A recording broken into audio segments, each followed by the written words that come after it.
Okay, welcome back to the last session of the day. My name is Alexander Hartmann, I'm the chair, and we will start the talk by Yoshiyuki Kabashima about semi-analytic resampling in Lasso. So please go ahead. Okay, thank you very much for the introduction. Okay. So first of all, I would like to say congratulations for age 70, Professor Parigi. I'm sorry that I do not call the first name, but for Japanese it is a bit rude to call the elder people by first name. So I follow the Japanese custom. So, culturally, our country and the western side are a bit different, but we also have a custom to specially celebrate age 70. Okay, this is called koki in Japanese. Maybe this is common in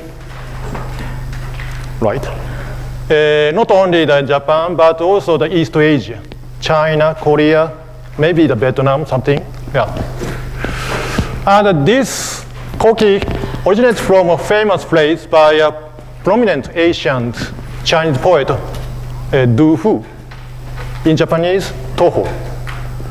He is the person about 12 century years ago.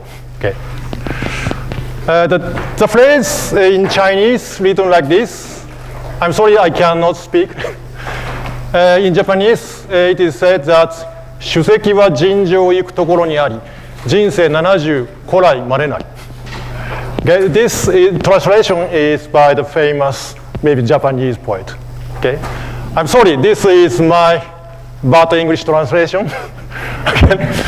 The meaning is that liquor debts, alcohol. Liquor debts are common everywhere I go because he likes liquor, right? But life of age 70 has been really uncommon since ancient times. And this is ancient times, and this is uncommon. So, the age 70 is worthy of celebration. Okay? But this is the issue of the 1200 years ago. Now, this is just the second event of the long celebration series of longevity. Like this. First one is 61. It is Kanreki. In English translation, reborn. Okay? And this is second step. This. But still we have 7. And if the more than 100 every year. Okay? Like this. So I hope that we can celebrate all the remaining events in the forthcoming 30 years. Okay? So hoping this, I come to my talk. Okay. So here I would like to talk about machine learning issue, right? And particularly reliability issue. So let's consider about the machine learning. Then, roughly speaking, maybe the machine learning is formulated as follows. So we have data, given data. Okay, so the DM is x1 and y1, pairs of x1 and y1, blah, blah, blah, xm and ym. So we have m pairs of data. The task is to tune the parameter w so that an assumed relation y equal fx and w is the parameter of this relation optimally fits dm. Okay. So this problem, we have two major discussion issues. First one is the algorithm development. This asks how to find the optimal parameter W star. For this, these days, many people are actively researching this. So backpropagation and the belief propagation and the MP and convex relaxation and SGDs, these issues are all related to this. But here, I want to focus on the other issue, reliability assessment. The question is like this. So how reliable is the learned parameter W star? Okay?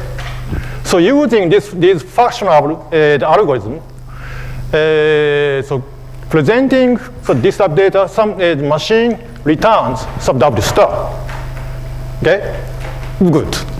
But in most of the scientific the situation, it is still remains that, so how the reliable the result? This is the problem that I want to ask here. For this, also that we have several concepts, in particular in the statistics. For example, for assessing this reliability, we compute cross-validation errors, and also the information criterion is proposed. If you are the Bayesian, you use empirical Bayes. And the Bootstrap is one of them. Okay? I think that this will be actively discussed soon, actually. Because if this research is developed, maybe that many people are starting to use machine learning, but then many people will ask, how reliable is the result? This is the question that I want to ask here. So, then what is a bootstrap? This is an algorithm, the method to assess the reliability of the result proposed by Efron about 30 years ago. Not 30, almost 40 years ago, right? So this is a numerical method to assess the reliability of the round parameter. The characteristic feature is no need to have new data. Actually, to assess the reliability, easiest way is to do test using new data.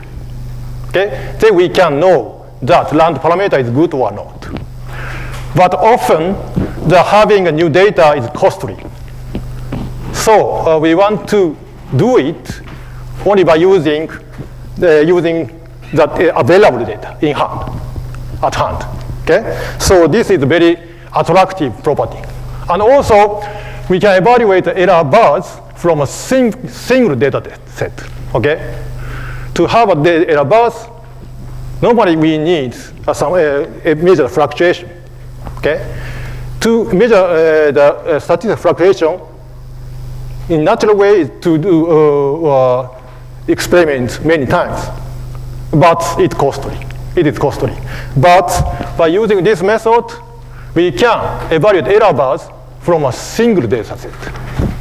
Very attractive. Okay? So we want to use this framework. And outline bootstrap is very simple, very easy. This is outline.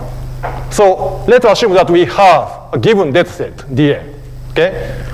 Then we can define the empirical distribution by this.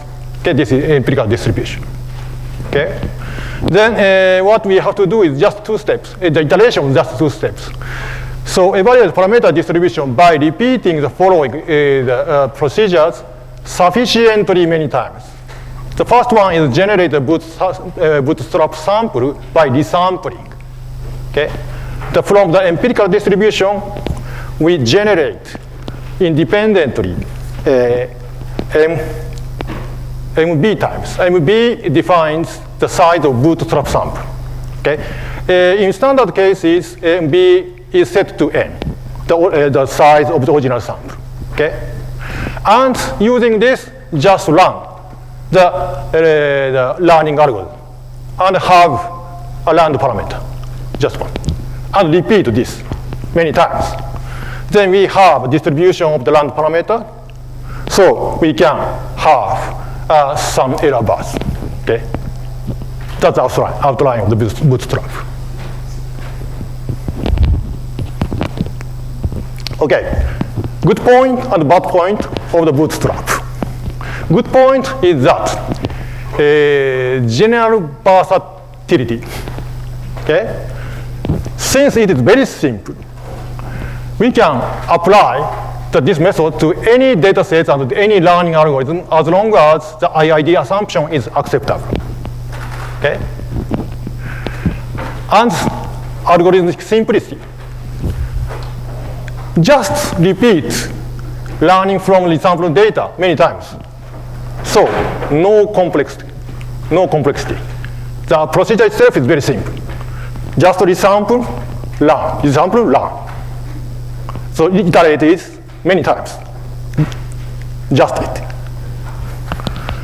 Okay? But of course we have bad points for this. Computational burden. This is the issue that we focus on here. Okay? Actually, we have to do this process many times. This is apparent that we need a lot of cost of computation. In particular, when the learning or inference is performed numerically, this can be computationally too heavy for practical situation. Okay? This is a problem. And also, we have some drawback of theoretical one. So insufficiency of theoretical support. So what we want, really want to know is that the statistics of the learned parameters for the true distribution. But we replace the true distribution by the empirical distribution. Actually, the bootstrap statistics has just a biases. But unfortunately, the relationship between the true and bootstrap statistics is generally unclear. Okay? But we do not argue this point, only focus on this point here. Okay? This is resolving this problem is the target of this talk. So this is today's purpose. So and we only focus on the Lasso. So L1, a regularized linear regression problem. So we develop an approximate algorithm for evaluating bootstrap statistics without actually performing bootstrap. This is done by combining the replica method and cavity method. And actually, the developed algorithm, the computational cost per update is the same as normal AMP. So the considerable reduction of the computational burden. And in addition, we demonstrate the usefulness of the developed algorithm by application to a recently proposed bootstrap-based variable selection method, termed stability selection. Okay? Okay. Then let's move to the first part. So development of algorithm. Okay. Okay. This is a Lasso. Already the talks in the morning, you already know, but I repeat this. So Lasso is a simple linear regression problem. Okay, we know we have a pair of the explanatory variables and objective variables here. Okay, and this is the parameter. So we assume that linear relation between the two. But in the practical situation, objective variable does not necessarily depend on all explanatory variables. So in the many situations, we have a necessity for selecting relevant variables. For this purpose, Professor Tipsirani proposed the Lasso method about 20 years ago. Okay? His proposal is like that. Minimizing the following cost function.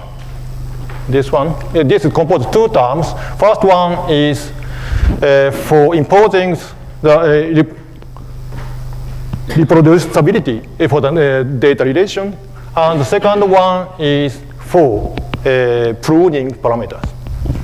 And minimizing this cost function, we can easily cut down irrelevant components in a practical time. So this leads to the variable selection. For this, here we want to use Bootstrap. Yes, there is an alternative way to have assessment of the reliability. For example, Japan Bart and Andrea Montanari here proposed a very nice in the very nice paper to theoretically evaluate confidence interval for Lasso under some assumption. But it requires some assumption. So here our purpose is, without having assumption, we want to do some variable selection. This is the purpose. So we use Bootstrap here. So how we can apply the Bootstrap here? So for this, we introduce a description of Bootstrap samples by using some vector. So this is actually the equivalent to the counting how many times each pair is resampled. For example, this is very simple cases. So we have 4 samples here. This is the original one. So we have this, in the following the Bootstrap framework, we resample a set of samples like this. So in this example, okay, so this is not selected, and this one, second one is selected twice. Third one is selected once. Fourth one is selected once. Okay. Then this the number of resample times can be expressed by these integer vectors. So 0, 2, 1, 1. Okay. For fixed D, so this identifies a Bootstrap sample. Okay. And since Bootstrap is generated by the resampling in independent way, so the numbers of resample times follow the multinomial distribution, like this. Okay, a bit complicated. But if we assume that M and the size of Bootstrap MB is large, we can use starting formula. Then this approaches to the factorized Poisson distributions. Okay. Then each samples are independent. It follows independent to the Poisson distribution. Okay. Then specifying this, we can define the Lasso problem for the for one single sample of Bootstrap. Okay, like this. Then we formulate this in the canonical form, like this, to use statistical mechanics. Okay? Then we can evaluate the Bootstrap average of free energy using replica method in conjunction with a certain mean field approximation for fixed D. Right, this form. Okay? So in this formula, the average of the Bootstrap sample corresponds to the configuration average. Actually, this idea is not original of me. It is firstly proposed by Dorte Marzan and Manfred Opper 15 years ago. Okay. Okay. Let's go further into this problem. Okay. For doing this, we first employ the cavity method for n replicate system for a natural number n, like this. So this is the original, this is the Boltzmann distribution for one single Bootstrap sample. Then we do a replication for n replicate and take the Bootstrap average. This means that we first replicate this system and take the expectation for the Bootstrap sample. Okay? Then we have this expression. So let's focus on this part. Okay, C is a random number following the factorized Poisson distribution. But since we evaluate expectation, disappears the randomness. So already this is a pure system. So in the graphical expression like this, okay, this is the original system, and taking the n replication and Bootstrap average, we have this graph. Okay, first.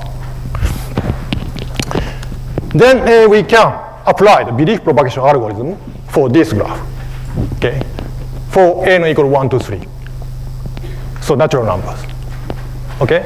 So we can directly apply the belief propagation algorithm here as a normal, usual way. And then we introduce the replica symmetric ansatz. Okay? So parameterize the message in the following form, employing a replica symmetric ansatz and plus central limit theorem. So we assume here that the connection is dense. Then we can utilize the idea of the central limit theorem. Then we can assume that the message has a form of this. So this is a functional. This is the function. So that belief propagation, this expression is a functional update. So difficult to handle. But using the replica symmetric ansatz and the central limit theorem, we can reduce the problem to the update of parameters. Okay? So now the problem is how to determine these parameters A, B, C. Okay? And here we use the so-called Hubbard-Strobich transformation. Then we can, okay, now that this expression, okay, this part means that replicas coupled. But by using this Gaussian transformation, the coupling of the replicas decoupled. So now we can evaluate the, this update semi-analytically. And derive an algorithm for update of the set of parameters in the limit n to 0 and beta infinity, analytically continuing the resulting expression to real n. Then this is the form, final form. Okay, this is the algorithm developed for under the RS ansatz. Okay, a bit complicated but doable. So how good it is. So we did some experiment for the synthetic data. So n equal 1,000, the number of data is 5,000, and we assume that number of non-zeros in true signals k equal 200. And noise variance is 0.01. The strength of the L1 penalty is 0.01. Then this is the the result of semi-analytic the algorithm, and this is the experimental result for the direct evaluation of the bootstrap. Okay, this is for the first moment, so very accurate, and also for the second moment, it is very accurate. So, this case is random IID, Gaussian. Okay. So one can evaluate accurate approximates of bootstrap mean and variance without actually performing resampling. Okay. So at least random matrix, this works very well. Okay, then we have a remaining problem. So how to use it for practical purpose? This is another problem. Okay. Now we have a tool to compute the bootstrap average without doing bootstrap. So the next problem is how to use this method for practical purpose. So for in this case, for this purpose, we focus on recently proposed variable section, the framework, the stability section by Mein-Schausen and Buhlmann. So what is stability selection?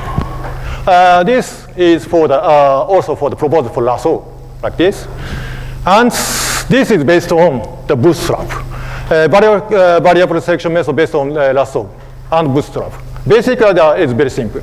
So first, we do a bootstrap, and also we also consider introduce randomness for lambda. So when we apply the bootstrap, we also introduce randomization of lambda, the strength of L1 penalty. Then we can have a distribution estimators. Then for each variable, each component, we evaluate the pi I equal a probability of wi not 0 from the distribution. Okay? We call this is a positive probability from now on. And if the positive probability is sufficiently large, we consider that wi not 0 so relevant. This is a relevant variable. Otherwise, we regard it is irrelevant. So implementation as follows. So for randomization lambda, we assume that this is distribution of lambda. So given lambda, we modify randomly with probability p divided by a, right? And also in this setup, the MV not necessarily m. So we can rescale the size of the example data. And this is from their paper, that stability path. So they compute the positive probability for some range of lambda. Okay. Then if we do not introduce randomization of lambda, we have this kind of profile. Okay. Well, this is for the synthetic data, so random IID, the matrix. And m equal n equal 200. Okay, so this is synthetic data. So this red line is relevant, and otherwise, other one is true. Solution is irrelevant. So no connection. Okay, and this one, blue one, is also irrelevant. But in this setting, some parts we introduce the correlation between the columns. Okay, so this creates is so-called collinearity. Then, since the some part has some correlation for the relevant variable, so there is some mistakes. Okay, it's not so good. But introducing randomization of lambda, we can reduce this some ghost. So like this. Suppress this effect, so collinearity effect, and we can clearly separate relevant variable and irrelevant variables. So accurate selection becomes possible by introducing this randomization and thresholding this part like this. So very nice. Okay, so by this. Good point is robust variable selection by using global information of the stability path. Okay, very good. But drawback is unfortunately computationally costly because it depends on the bootstrap. We have to do a bootstrap, so it requires a lot of cost of computation. So we want to resolve this problem by introducing our algorithm. So this is the version for the stability selection. The difference from the previous one is just the averaging over the randomness of lambda. But this is easy because from the beginning this is decoupled. So numerical expression. This is for the synthetic data, right? So actually, we computed the stability passes for this is a relevant variable, the irrelevant variable, so we can clearly separate these two. And this is the computational time comparison, and this is for the numerical direct simulation, and this is our algorithm. So we can have some gain for the computational cost. Numerical experiment 2. This is for the some real data. So wine quality data set from UCI machine learning repository. So this objective variable is 10-level grade evaluation for wine's taste. And this is assigned given by the blind check by professional sommeliers. And M equal, the data size is quite rich, so about 5,000. And the experimental variable is equal number is 11. And characteristic factors such as density, various acid and sugars, etc., etc. And from for this, we added dummy random variables, IID Gaussians. This is used for the stability passes. So this is for using the stability passes for dummy variable as reference for rejection threshold. This is our idea. So like this. So original one is this one, but we added these dummy values, random dummy variables. So first check is that we solved the Lasso for this problem. Okay. So that we evaluated the cross-validation errors. Then we can get the optimal lambda here and here and influenced by the dummy variables weak around lambda opt. And lambda opt is selected by the 1 sigma rule, which is used for the Lasso conventionally. Okay, then this is the result of the stability path, okay, solution path. Then at lambda opt around here, the I equal 1, 2, 4, 5, 6, 10, 11 selected around here. And 3, 7, 8, 9 neutral variables. And we added very many dummy variables, 12 to 700. Okay, and on this, okay. Based on this observation, we examined stability passes under this classification of explanatory variables. Now this is the result. First, we can see that important variable sharply rise up around lambda opt. So the 1 sigma point here. And the dummy variables, random variables, remains almost zero until falling below the lambda mean, so the minimum of the cross-validation error. So we have a clear difference between the important relevant one and dummy one. But we have some unclear behavior for the neutral variables. Okay, how we can interpret it. For this, we use the dummy variables. This can be used for determining a rejection threshold. So comparing this dummy variable result, okay, among the neutral variables, I equal 8 and 9 could be relevant, since this is the positive probability is larger than dummy. But 3 and 7 maybe it is irrelevant, as this is smaller than dummy. Okay. So like this, we can use our method for the practical purposes. And computational cost is 1,000, and this is 3,000. So not a big gain. But keep in mind that our code is written in MATLAB, not optimized at all. But here, numerical one is GLMNet, it is highly optimized.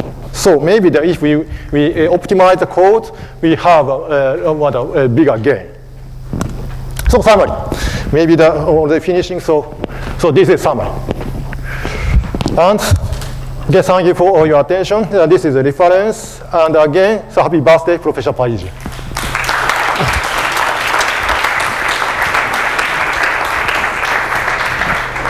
Yes, thank you very much. I mean, you are a bit ahead of time, so don't worry. So are there any questions?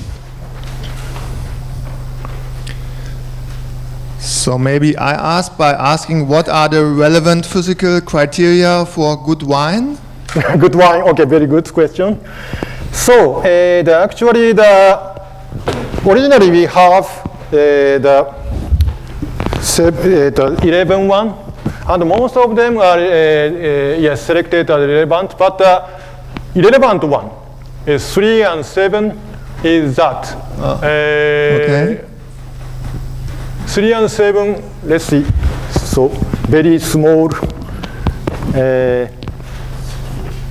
Okay, citric acid. Okay. Citrus acid maybe, and total sulfur dioxide. I see, so you suggest that this should be printed on the labels of the wine for the future? This disappears. These two are disappears. Okay, are there serious questions as well? Yeah. Yes, okay. I'm not sure it's serious, it may be stupid, but am I right that you suggest this bootstrapped without actually performing the bootstrap by doing it n times, letting n go to 0? Was this? No, no, no, no, no. No. Actually, replica goes to 0. Okay? Yes. But the bootstrap computation is done analytically. Right? The key point is that the distribution of the bootstrap sample is for large M and MB approach it to the factorized Poisson distribution. Okay, very simple one. So we can average it semi-analytically, like this. So in the algorithm, okay, here. Okay, actually the averaging this factor in the Poisson distribution is not analytically doable, but computationally it is very easy. Right. Just sum up Poisson distribution for each data. Another maybe equally stupid question is that you were talking about IID distributed data. Yeah. And now, if they are not IID distributed, can you still bootstrap them? Yeah, yes, that's good point. So actually, here I focus on the pair bootstrapping. But there is several versions of bootstrap. And if there is no IID, but noise should be assumed IID, then we have residual bootstrap, another type of bootstrap. But still, we can do it, the similar thing.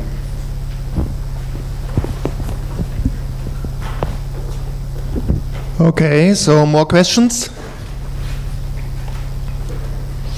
Yeah.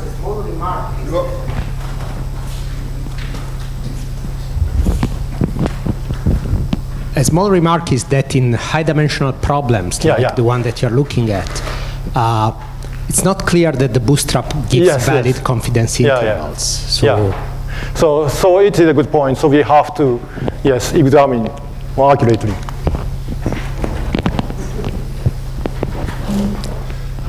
Okay, so I don't see more questions, so let's thank the speaker again. Okay.